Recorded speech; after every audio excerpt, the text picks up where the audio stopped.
Hi ECF. I'm here to tell you guys about some Cubs greats that you may or may not recognize. Up today we have Joseph Burt Tinker, the shortstop who played in Chicago from 1902 to 1916. Joe was born in 1880, made his big league debut with the Cubs on April 17, 1902. Many may remember Joe from the poem Baseball's Sad Lexicon, written by Franklin P. Adams in 1910, which describes how it is almost impossible to get a hit against them from a Giants fan's point of view. But in reality, the most double plays the Tinker to ever DeChance trio completed in a season was 58. To put that into perspective, 217 is the single-season record set by the 1949 A's. But all in all, our Tinker was part of the legendary Cubs team that from 1906 to 1910 won 4 pennants and 2 World Series.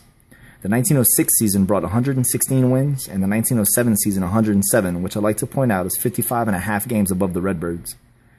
Joe played with an intensity and overall savageness that rivaled Ty Cobb.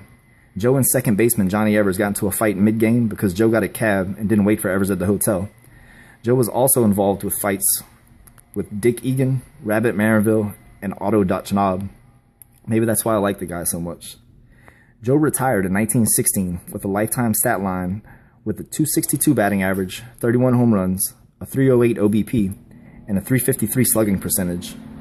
Joe was elected by the Veterans Committee into the Hall of Fame in 1946, which is where he joined his old rival/teammate Johnny Evers in a giant hug for the first time in 30 years. As previously mentioned, the two were involved in an on-field fight in 1905 and decided not to speak to each other.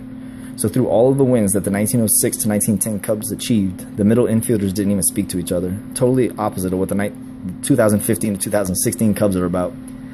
2 years after his election into the Hall, Joe Tinker died in Orlando, Florida, where Tinker Field was named in his honor. Unfortunately, in June 2015, the baseball stadium which saw such teams as the Washington Senators, Brooklyn Dodgers, and the Cincinnati Reds was demolished.